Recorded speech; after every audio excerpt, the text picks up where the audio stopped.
മലയാള സിനിമയിലെ ഒരു വിസ്മയമായി മാറിയ ജോർജ് കുട്ടിയും കുടുംബവും വീണ്ടും വരികയാണ്. ലോകമെമ്പാടുമുള്ള സിനിമാ പ്രേമികൾക്ക് ഒന്നടങ്കം കാത്തിരിക്കുന്ന ദൃശ്യം 3യുടെ ആവേശകരമായ വിശേഷങ്ങളാണ് ഇന്ന് നമ്മൾ പങ്കുവയ്ക്കുന്നത്.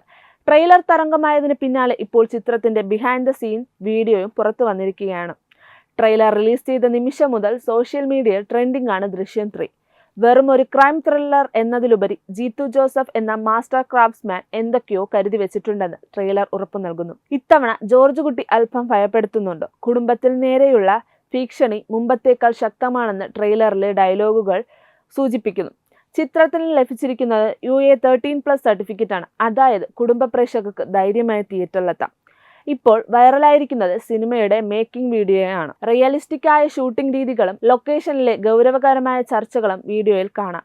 ജീത്തു ജോസഫിന്റെ പെർഫെക്ഷൻ, മോഹൻലാൽ എന്ന നടന്റെ ആ സൂക്ഷ്മമായ ഭാവമാറ്റങ്ങൾ, സിനിമയുടെ നിർമ്മാണത്തിലെ കൗതുകകരമായ പല നിമിഷങ്ങളും ഈ വീഡിയോ നമുക്ക് കാണിച്ചു തരുന്നു.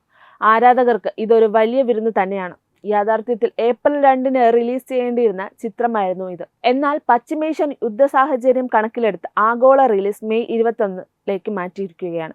മെയ് 21 പ്രത്യേകത എല്ലാവർക്കും അറിയാമല്ലോ. മലയാളത്തിന്റെ പ്രിയ താരം മോഹൻലാലിന്റെ ജന്മദിനമാണെന്ന്. ലാലേട്ടന്റെ പിറന്നാൾ ദിനത്തിൽ ഇതിലും വലിയൊരു സമ്മാനം ആരാധകർക്ക് ലഭിക്കാനില്ല. ബുക്കിംഗ് ഇതിനോടകം ആരംഭിച്ചു കഴിഞ്ഞു. റെക്കോർഡ് കളക്ഷൻ തന്നെയകം ചിത്രം ലക്ഷ്യമിടുന്നത്. ഇത്തവണ ദൃശ്യം 3 കേവലം ഒരു മലയാള സിനിമ മാത്രമല്ല. പനോരമ സ്റ്റുഡിയോസും പെൻ സ്റ്റുഡിയോസും കൈകോർത്ത് 100 കോടിയോളം രൂപയാണ് പ്രോജക്റ്റിൽ ഇൻവെസ്റ്റ് ചെയ്തിരിക്കുന്നത്.